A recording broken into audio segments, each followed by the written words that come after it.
In today's lesson, you will learn how to solve equations involving more than one step. You will have been successful today if you can do this by the end of the lesson. Some previous knowledge you will require for today is you should be able to solve equations involving one step. If you're unsure about this, go back and watch the previous video. Okay, so remember when we are solving equations, our aim is to have x on one side of the equation on its own. Currently we have a 3 multiplying the x and a 2 adding the x, both of which are on the left hand side of the equation. How do we know what one to deal with first? Well, if there's more than one step involved in solving an equation, we apply BODMAS in reverse.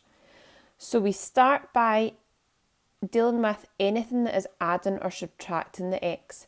We can see that the 2 here is adding the x, so we'll start by trying to get rid of that. So the opposite of adding 2 is taking away 2. I'll do that to either side. 2 take away 2 gives me 0, which leaves me with 3x on the left hand side equals 11 take away 2 is 9. Next we look for anything dividing or multiplying the x. The 3 is multiplying the x. The opposite of multiplying by 3 is dividing by 3. 3 divided by 3 gives me 1, which leaves me with just 1x on the left hand side. And 9 divided by 3 is 3. So our final answer is x equals 3. Okay, we're going to apply the same to this one then. We're looking for anything adding or subtracting the x first. So we can see that the 4 is adding the x. So we want to do the opposite of adding 4, which is taking away 4. That leaves me with 5x equals 24 take away 4 is 20. Next, we're looking for anything dividing or multiplying the x. We've got a 5 multiplying the x, so we will do the opposite, which is divide by 5. 5 divided by 5 is 1, so we're left with x equals 20 divided by 5 is 4. So our final answer is x equals 4. In example 2, we're looking for anything adding or subtracting the c first. Well, we can see that this is a takeaway 1. So we're going to deal with that first. The opposite of subtracting 1 is adding 1. So remember, we need to do that to both sides. That leaves me with 4c on the left hand side equals 7 plus 1 is 8.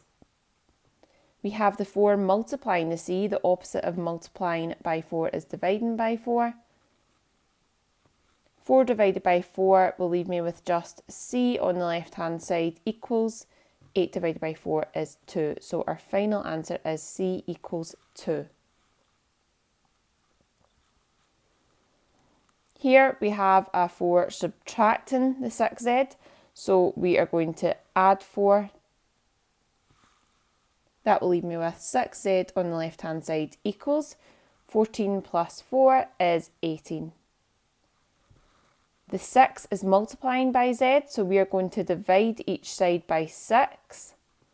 6 divided by 6 is 1, so we're left with z equals 18 divided by 6 is 3. Our final answer is z equals 3.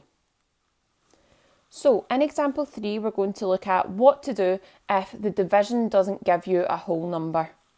So we're just going to apply the same process. There's a takeaway 1 here. We are going to add 1 to either side. That leaves me with 2x equals 2 plus 1 is 3.